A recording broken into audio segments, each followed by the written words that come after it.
the same old tired arguments now used against John MacArthur and Grace Community Church. Welcome to the Summercast. Welcome to the Summercast, a podcast aimed at making fundamentalism great again by applying confessional Baptist doctrine to all of life.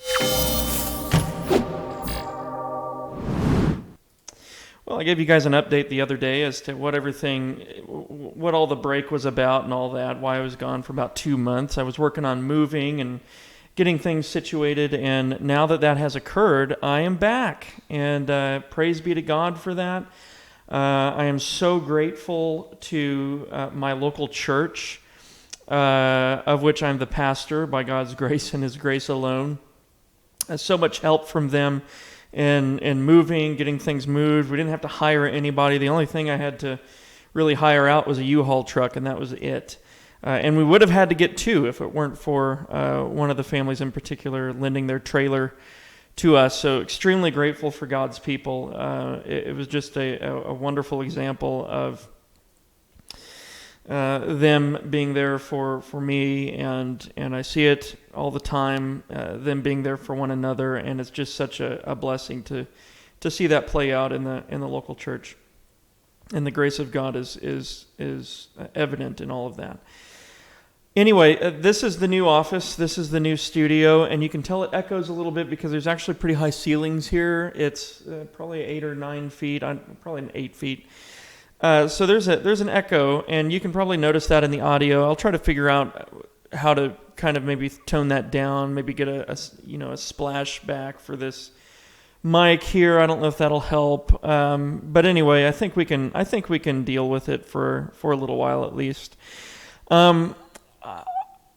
This show has been embroiled in conflict over the last several months. It seems we're always embroiled in some kind of conflict. I mean, there's always doctrinal error and things to contend with that's out there, and doctrinal error is worth speaking about, and so that's really why I'm here. It's not a discernment blog or video or YouTube channel, but it is worth talking about these things and getting these things right. That's really the whole point of doing any of this, is to talk about the truth and to talk about what I'm convinced is true, and that's the doctrine of the Second London Confession of Faith, the 1689. I believe those are the right conclusions concerning the scriptural doctrine on those 32 points, and so I work on here to defend that.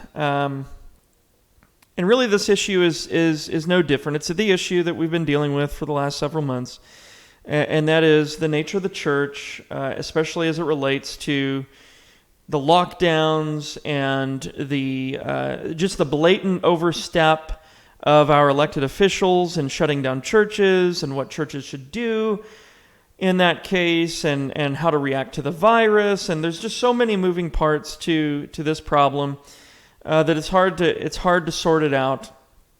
And I'm actually going to be reviewing an article in this episode, and it's an article written by the beloved R. Scott Clark, who he's infamous for. I love the guy. I think he's a dear brother, but I will say that he's infamous for really making bad arguments. I think he makes bad arguments. They're not very analytical. They're not very scholastic. They're not very careful.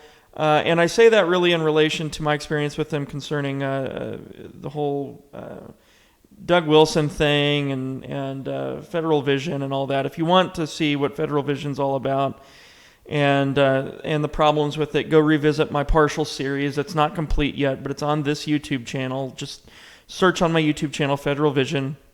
And I tried to really steelman Federal Vision, at least there in the first few episodes of that. I would like to get into it more when I have time and continue that series on. But Brother Clark just doesn't do that. He doesn't seem to steelman things very well. He seems to strawman a lot, especially as it relates to Doug Wilson. And here is no exception. Here he is criticizing MacArthur and Grace Community Church as a whole for calling church together this past Sunday. And let me just begin by saying this is a complicated issue. It's a complicated issue because I don't even agree with John MacArthur. I agree with John MacArthur, but I don't agree with John MacArthur, and here's why. MacArthur called off church for months, okay, and now all of a sudden he's called church back together, okay, and I'm not saying I don't give grace and all that for perhaps making a mistake and making that too long of a hiatus from gathering the church together and all that. But I've already done a criticism of MacArthur and the reasoning that he gave for not having church. And the whole not having church concept really, especially here in the United States, just baffles me. The whole idea that we can just call off church. I don't get it. Anyway, so there's that. I'm not criticizing Scott's article or Dr. Clark's article because I'm just in 100% with MacArthur. I'm not a MacArthur fanboy. I've never held too tightly to MacArthur and what he does and how he is. He's an influence, but he's definitely not one of my top influences. And so don't mistake this as me coming out in total support of everything MacArthur has ever done, especially as it relates to this. There's some serious problems to, I think, how Grace Community Church reacted to this whole pandemic thing. But it does seem now they've gotten back on track, and I rejoice over that. I thank God for that. That is a great thing. The leadership of GCC might not be perfect, but nevertheless, and no leadership of any church is, especially mine. But now we see the Lord working in a particular congregation to get back on track. And that's a glorious thing. I think we should thank God for that. But as soon as there are two things that happened when MacArthur got back on track, and there are two opposite things. One, you had the MacArthur fanboys come out and say, "Oh my goodness, look, MacArthur is this great example of what we all need to be doing." And maybe now that's true, but there have been churches throughout these last several months who have not stopped meeting at all. MacArthur's doing nothing novel. If anything, MacArthur is recovering from a mistake, okay? It's not something like that's just this grand act of bravery, okay? And it seems to be overplayed and overworked and overemphasized, MacArthur calling his church back together as some act of heroism. There have been churches all over the country that have not bowed the knee to Caesar this entire time, okay? And so MacArthur is not this exceptional example in this matter, okay? He is an exceptional example in other things, but not this one, all right? And so there's been this overplayed kind of heroism, persona that's been imposed upon MacArthur. I don't think that's what he was trying to put himself forward as. I don't think he wanted to come off as some hero. I think he's trying to lead and shepherd his church. And so, but of course, the fanboys come out, and he's the best thing that ever happened. He's not a grand example in all of this. In fact, he's just trying to recover from a mistake. That's how I see it. He's just trying to recover from a mistake. And I wish he was a little bit more explicit about that, but alas, he's not. And so we just rejoice as to what we do get out of him, right? He's getting back on track, okay?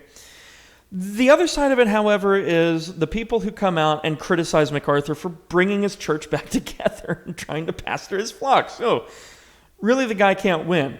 He can't win with me because I think he went about it the wrong way in the first place, but he can't win with the other people because, well, the other people just think it's wrong to have church right now. And not only do they think it's wrong to have church right now, more specifically, if I'm going to follow my own desired example and steelman this, they think it's wrong to have church the way that John MacArthur went about having church this last Sunday. And so, and you'll see that in this article. So I'm going to go ahead and bring that up now. You see it there. I got it big for you. And you can see that the title is Between Conscience and Defiance, Questions for Grace Community Church. Now, there's a lot in this article. I'm not going to go over every single jot and tittle of the article. In fact, I'm just going to come straight down here and observe this analysis, which consists of 7 points. And it seems to be really the thrust of the article. It's really the nails of the art. It's the teeth of the article, I would say. And so I'm going to address each one of these. So this may take a little while, but just bear with me. If anything, you got more than what you asked for, right? Oops, there we go. And so let me go ahead and do this. Okay. That in the back. All right. So we've got point 1 here, and he says, as Reformed confessing Christian, or I imagine he meant to say, as a Reformed confessing Christian, I heartily affirm their declaration that Christ is the only head of the church. That's what, if you go back and you look at Grace Community's statement, that's what they said. Christ is the only head of the church. We bow therefore to Christ, not to Caesar. And Dr. Clark is saying, I heartily affirm that. I agree with that. He's citing the Belgic Confession and the Westminster Standards, canons of Dort and all that. He says, I agree. Neither the Bishop of Rome nor a civil magistrate has a right to require the church to do and worship what God has not himself instituted. God's word alone, sola scriptura, is the unique and final authority for the church's theology, piety, and practice. The lordship of Christ over his church, however, does not free the church as an institution from obligations common to human society. Grace Community Church, GCC, seems to be unaware of Calvin's distinction of a twofold kingdom. We submit to Christ's saving lordship in the church and his general dominion in the shared common realm of public life. Those things intersect whenever the church gathers visibly. Okay, now there's a lot here. Basically, Clark is saying, well, I agree with him that Christ is the only head of the church, but there's a qualification we need to make. That qualification itself does not free the church from any and every responsibility they have to the secular world in which they live. Right? They live in this context. There's a certain responsibility that the church has in it and to it, even we might say. So he says, I don't disagree with them, but I disagree with how they're recognizing or realizing the reality of Christ's lordship or headship over the church. He says, the lordship of Christ over his church, however, does not free the church as an institution from obligations common to human society.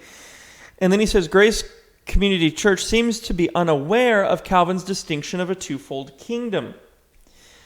The problem with that statement is, I don't think there's anything in their statement, in GCC's statement, that demonstrates an ignorance of Calvin's doctrine of the twofold kingdom. And the reason for that is because in Book 4 of the Institutes, where this is discussed by Calvin at length, he talks about the law of the land. And he doesn't just say that, like, this secular society or the nation, the particular nation in which the church finds herself, shouldn't and can't indeed have just any and every law they want. In fact, he says that, they're each going to look different insofar as how they carry out justice and all that, but the commonality between all of them, the unifying factor between all the nations, though their laws might look different, what they are obligated to do and how they are obligated to structure their legal or their judicial system is through the lens or through the construal of the moral law. That is, if you have particular civil laws in a particular nation that governs life in that nation, those civil laws really need to be aimed at exalting and adorning the moral law and really serving the Decalogue. So you can't have laws that contradict the Decalogue. You can't have laws that contradict any of God's natural law or positive law, which still binds the conscience of the Christian. And so even Calvin placed an obligation on society to have laws that are consistent with the moral law and indeed are exalting of the moral law. Just look at it, read it, Book 4 of the Institutes, right? Find the place on civil law. There's several places, several articles to be examined there. But then he says those things, the church's responsibility to society, the law of the land, and all of that intersects whenever the church gathers visibly. Yes and no. And the reason I say that, this is very complicated. That's a very simple statement to canvass a very complicated and complex issue. First, we live in a land where there exists property ownership. We live in a land where there exists property ownership. That is to say that if someone owns a piece of property, it's their piece of property.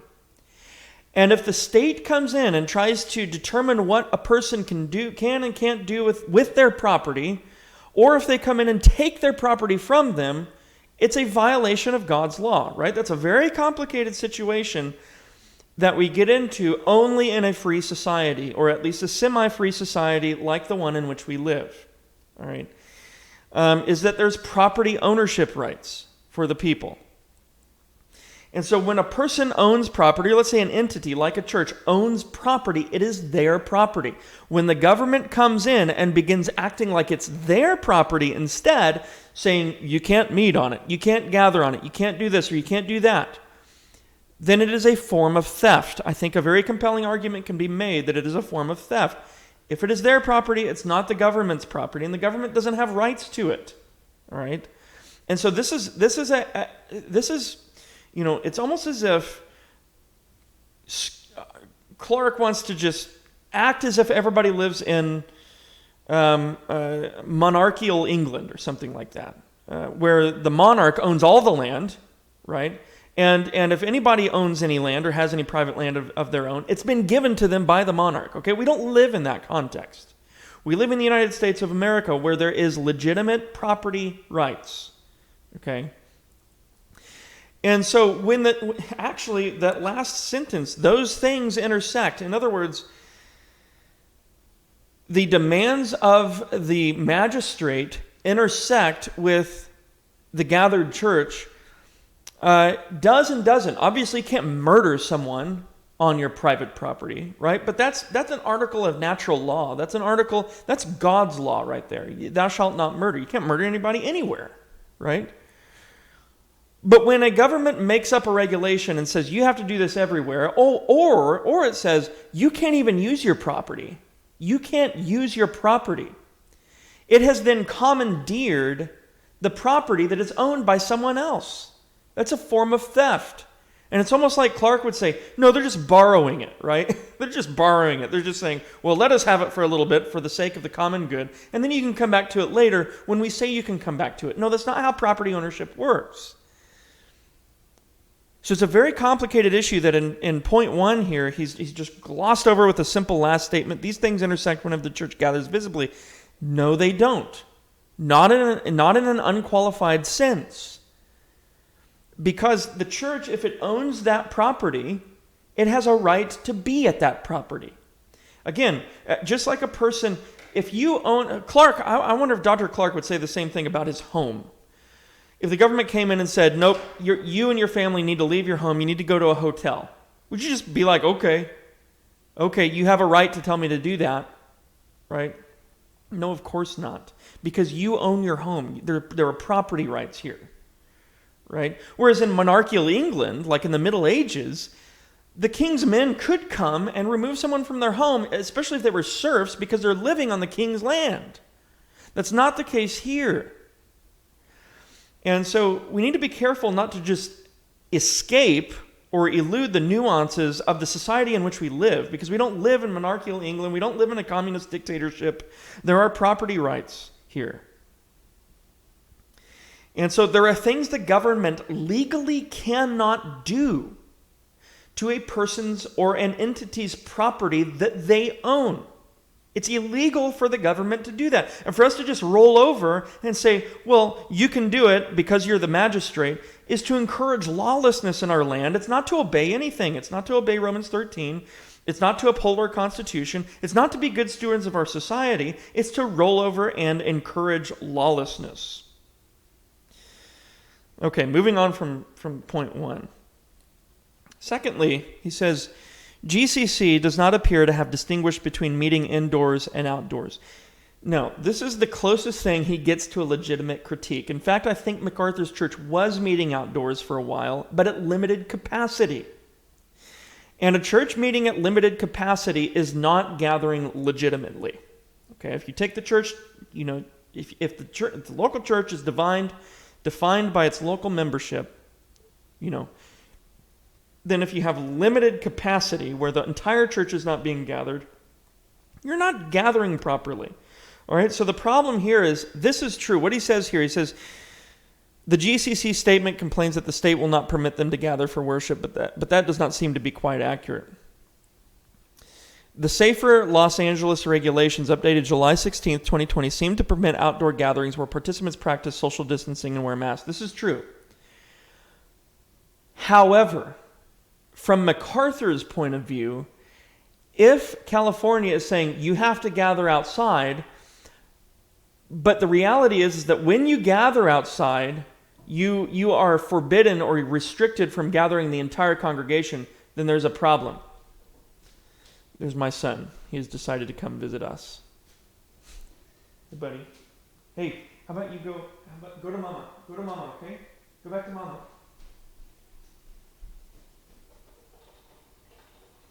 Close the door. Thank you. Watch your fingers, please. Watch your fingers. Okay, that's good enough. All right. He'll probably be back. If not in the next 5 seconds. Anyway, if meeting outside restricts you from gathering the whole congregation, then you're not gathering legitimately. You're doing what you can, but you're not gathering legitimately. And so MacArthur's point here, I believe, is, no, we're going to gather the church, which is all of its membership. And the only way to do that is to gather like we would normally. There's not room on that block where they're located to separate each family in that church by 6 feet and meet that way. It's just not going to happen. It's not going to happen, indoors or outdoors. All right?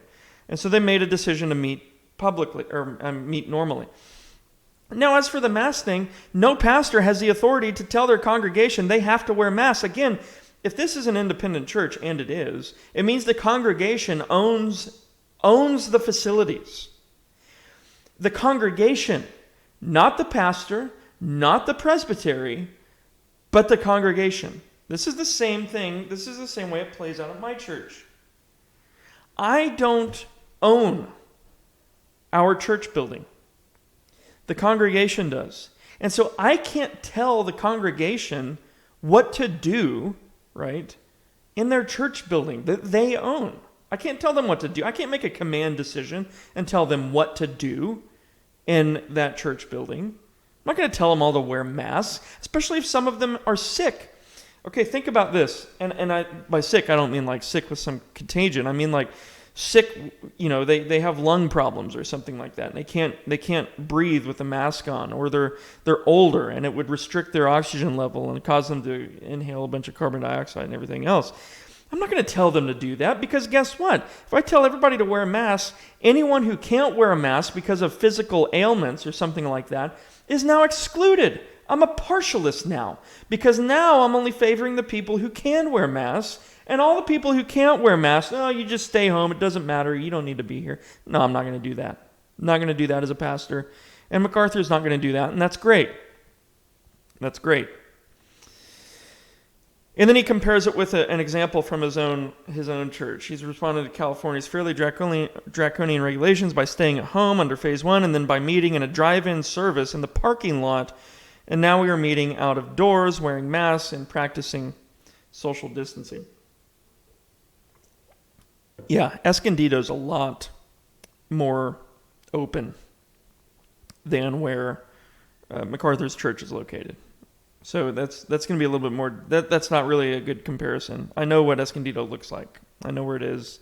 Beautiful place, a lot of rolling hills, mountains. Even it's inland a little bit. You have a lot of place. You have a lot of room. And it's not the case where MacArthur is located. And then he says, I understand that meeting out of doors is inconvenient and even uncomfortable. In some places, blah, blah, blah, blah. Inland valleys of California is probably not possible for most of the day during the summer. If GCC can and may meet outdoors, does that not alleviate the problem? Okay, so that second point really is nothing. If GCC can and may meet out of doors, does that not alleviate the problem? Well, obviously they've determined that they can't meet out of doors. Otherwise they would. Three. On the rationale offered by the church, it is not clear that they recognize the state's authority to regulate any part of church life. The California Retail Food Code requires all food employees preparing, serving, and handling food for utensils shall wear hair restraints such as hats, hair coverings, or nets, which are designed to and worn to effectively keep their... He goes through this, and then he cites, fire hydrants, fire extinguishers, and bathrooms that accommodate the disabled.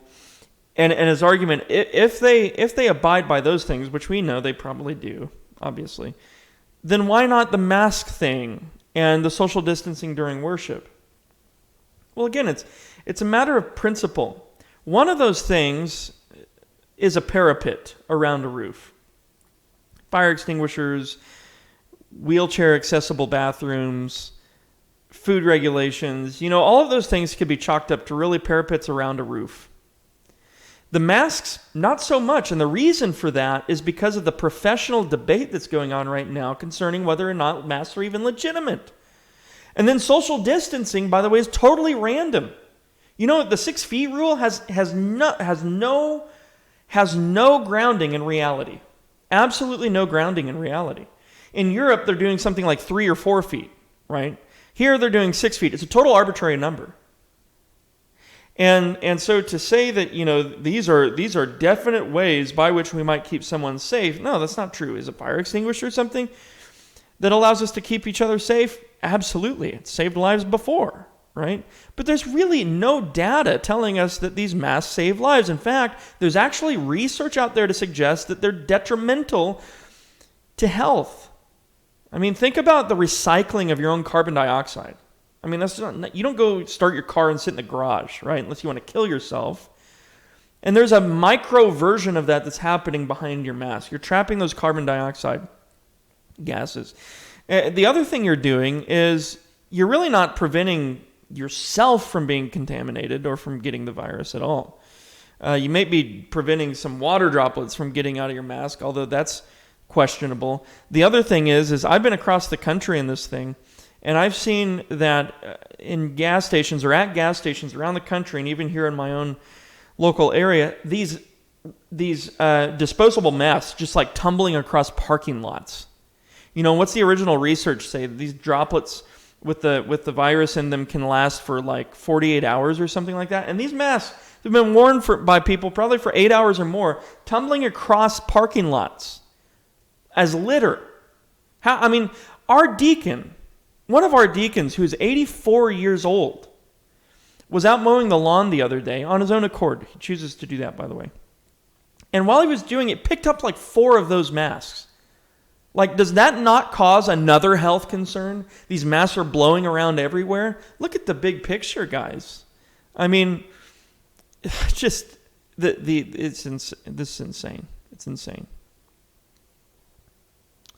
Are such restrictions really a violation of Christian liberty, as some seem to be arguing? No, they're not. And I don't think that that's the GCC statement argument, as far as what I can tell. Christian liberty, he says, holds that no one has the right to bind the conscience in moral matters. Well, the mask thing could be a moral matter. When you're telling someone what to do with their person, you get into moral matters very quickly. It's more moral of a matter than the fire extinguisher thing. Fire extinguisher, there's no consequence for having on another person's life, except for maybe something good. Somebody will use it to save their life or whatever during a fire. But sticking a fire extinguisher in a wall has no effect on another person, right? The food regulations of cooks and things in the kitchen really has no, except for good, it has no effect on another person, except for the staff there. But it's not a blanket order for everybody across the board. And when you start saying that you have to wear a mask, you're getting into personal liberty. Yes, you are. Yes, you are. So it is a moral situation. It's a moral matter. He goes on and he brings out, tries to get into the whole 1 Corinthians 8 thing and eating food sacrificed to idols. I'm not going to go into all that. You guys get the idea. Again, it comes down to the pastor. I mean, MacArthur could advise his congregation to wear masks, but he can't command them to wear masks. Come on. And then to consider that they own the congregation owns the facilities. You know, one person dictating to them that they must wear masks, or a board of people even dictating to them they must wear masks. They're responsible for their own health. They're responsible for the facilities, you know. Number 4, he says, neither Romans 13 nor 1 Peter 2:18 condition our obedience even to pagan magistrates upon their being just, fair, or right on these issues. The test is whether they have commanded us to disobey God. That's true, but what if we live in a country where we are the government? What if we live in a country where we are the final arbiters or the final guardians of our liberties as Americans? Because that's the situation we're in. It's a government for the people. That means it's a government concerned with the people, the liberties of the people. And it's a government by the people. It's a government authored by the people. It's a government formed by the people. The people not only vote, but also in the Constitution, I think the 12th Amendment, the final arbiter of authority is the people. If the feds compromise, if the states compromise, it falls back on the people. That's where we get the idea of revolution. That's where we get the idea of assembled militias and all of that to correct our governing authorities. They are not magistrates in the traditional sense. And this is the problem where some of the language from the confessions does not directly correspond to our situation. It's applicable to our situation, but it cannot be directly imposed upon our situation. And that's because we don't live under traditional magistrates. We don't live under a Caesar, right? In the United States of America, that's not the country we live in. And if we're to be good stewards of our nation, if we're to be good stewards of the nation in which we live in the United States of America. Therefore, we are responsible for what's going on as the people. We are responsible for the laws being made. We are responsible for these executive orders flying around. We're responsible for all of that. You realize that? This isn't just any other country where the people are totally detached and powerless from all that. And there's no responsibility in the general population. No, the electorate has the final say as to what comes to pass. And the thing about all these executive orders is that nothing is being ran through the electorate. They're just fiat declarations. And we don't live in a country where our government is actually authorized legally to do that. And that's what's being missed in all of these criticisms,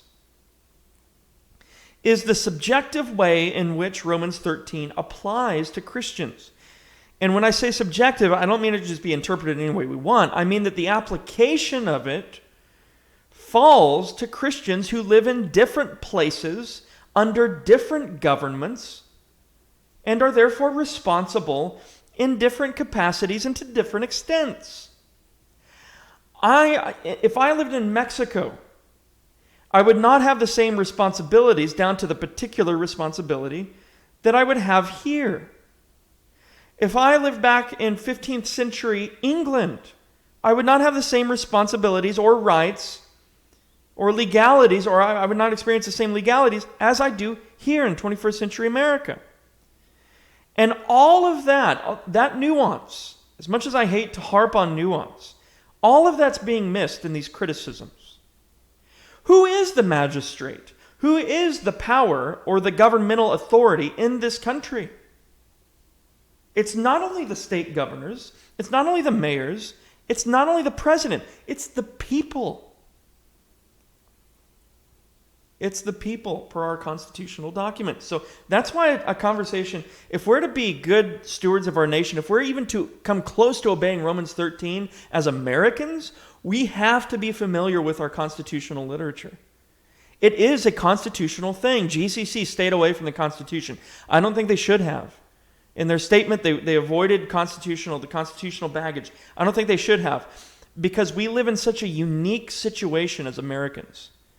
We don't live in a monarchical society. We don't live in an empire that is dictated by Caesar and a very small aristocracy called the Senate. Right? We don't live in a country like that. It's a democratic republic. It's not just a republic. It's not just a democracy. It's both. It's a synthesis of both. Okay. Number 5, we have to know that. We have to realize that. We have to understand that we have a responsibility to know our constitutional document, because the people, when it comes down right to it, and all of our elected officials have failed to act lawfully in this country, it comes down to the people. And not always in the sense that the people just wait for the next election cycle. Not always. Because there's actually provision for rebellion or for revolution in the Constitution and in the Federalist Papers, I would add. Number 5, the GCC statement cites Acts 5:29, but does not reckon with what the text says in context. Has GCC made the case that the public health restrictions currently in place would require us to disobey God? Now, before they go any further, if the health restrictions prevent us from gathering our churches together, then the health restrictions are causing us or are commanding us to disobey God. Therefore, we have to disobey the health restrictions. Okay? Again, for some reason, people aren't seeing this. The statement seems to reflect some tension in this regard. It recognizes that the church did submit to the Phase 1 restrictions, but argues that the restrictions have gone on too long. Actually, what it argues, if you look at the statement, they've added an addendum since. I don't know if they added the addendum before or after Clark penned his article, but they did add an addendum, and they explained why they abided by that first phase of restriction, and that's because they didn't know the extent of the damage that would be caused by the virus. And so it wasn't so much that they were trying to abide by the orders. It was that they were trying to mitigate the spread of a virus they had no knowledge about.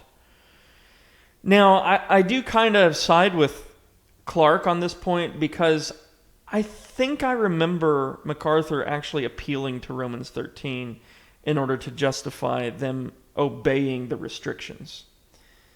And I think that's in the video that I did criticizing MacArthur and Phil Johnson a couple of months ago when they were trying to defend their obedience to these restrictions. And I did kind of a lengthy review of their conversation, their podcast conversation that they had on that at Grace to You.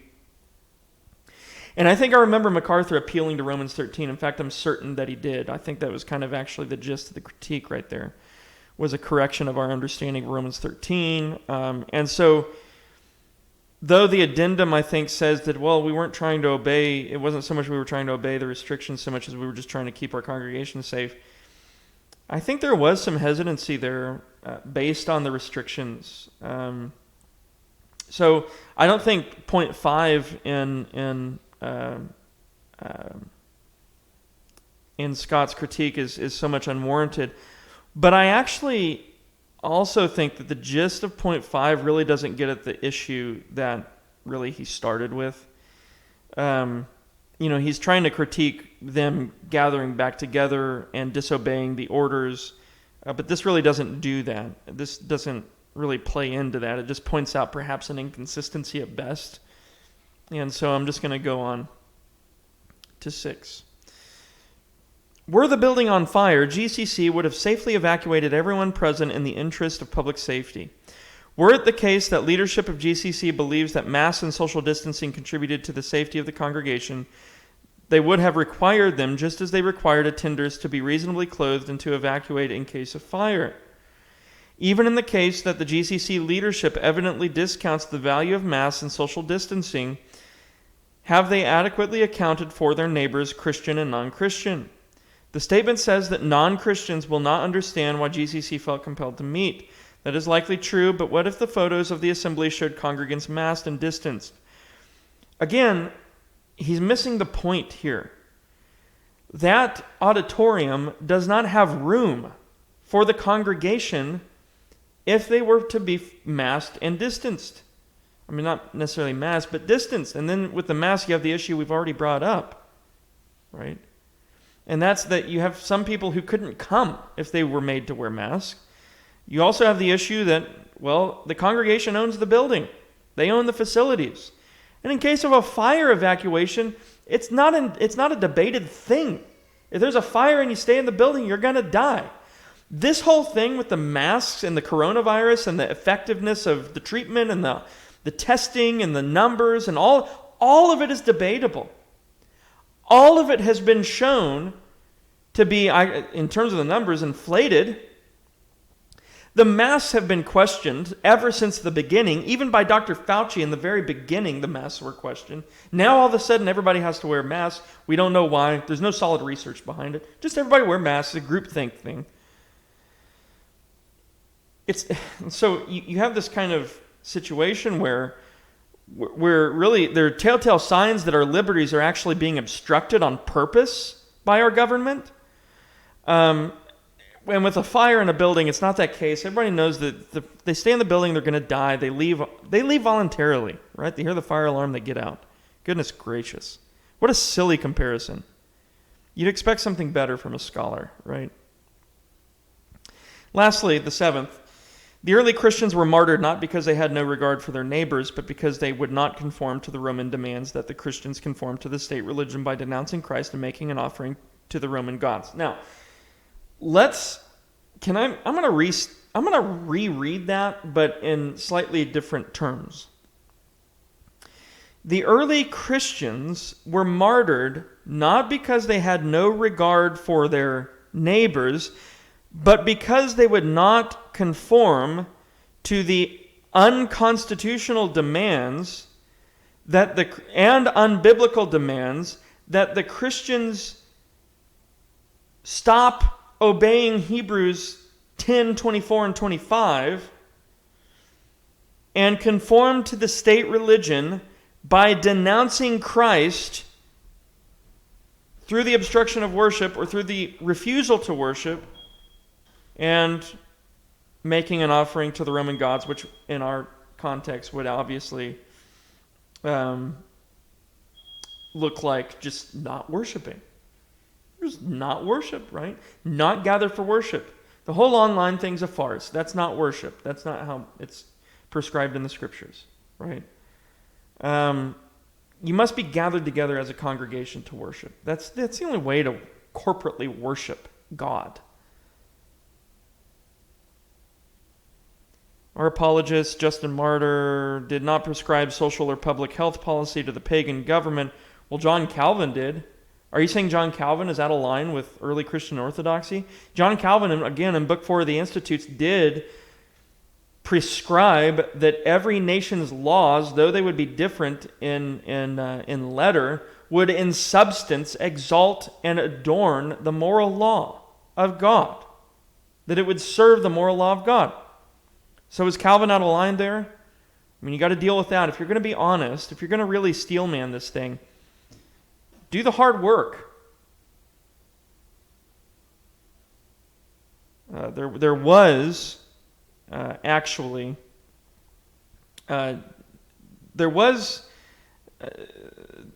what he says here is Justin Martyr did not prescribe social or public health policy.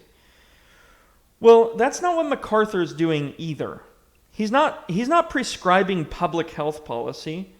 And if you say that him arguing to gather his church together is prescribing the secular state conform to particular social or public health policy, then you're just wrong. You're just wrong. As for me and my house, we'll serve the Lord. The world out there can do anything they want, right? But when they begin to come and encroach upon our liberties to worship rightly, that is, as a congregation, a whole congregation, then they must be denounced. They must be corrected. We have a responsibility to correct them, right? Through the preaching of the word, not through force, not anything like that, but through the preaching of the word, through the rebuking, practical use that is very reformed, very scholastic.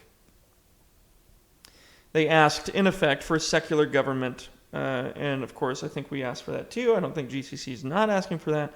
Instead of implicitly lamenting the death of Christendom, which would be the sacred society of something like Rome, GCC would have done better to hearken to the early church who, according to scholars, invented the doctrine of the secular state. On this, see Diognetus, blah, blah, blah, blah, blah, blah. And of course, Clark must take exception to the Westminster Confession on this point. There is not a two kingdoms model, at least not a two kingdoms model like he's holding up here in the earliest form of the Westminster Confession of Faith.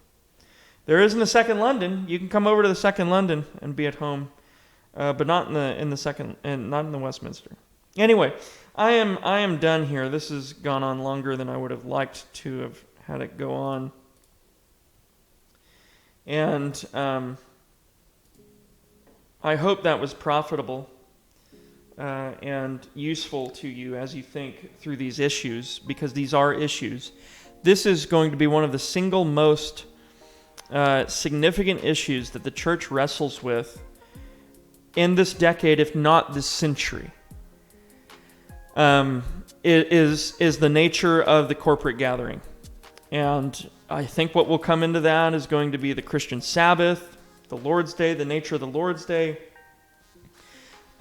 Christians are going to have to hammer this out as a result of all this. As a result of all this confusion, Christians just, when the government came in and said, no, you guys can't meet, Christians had no idea how to react. Most of them said, okay, we won't meet. Good grief. Christians throughout the last 20 centuries have been dying because they refuse to obey orders like that in different parts of the world. And American Christians are just like, okay. Do you guys understand that? I mean, we need to understand. We need to get it straight. We need to do a lot of work here. There's going to be a lot of conversation. I hope there's a lot of conversation. I hope there's a lot of consideration, a lot of chewing on what has happened over the last 4 or 5 months. Anyway, guys, I'm going to get off here, prepare for prayer meeting tonight at our local church. Actually, not prayer meeting, it's business meeting tonight. Other than that, I hope you all have a wonderful rest of your evening.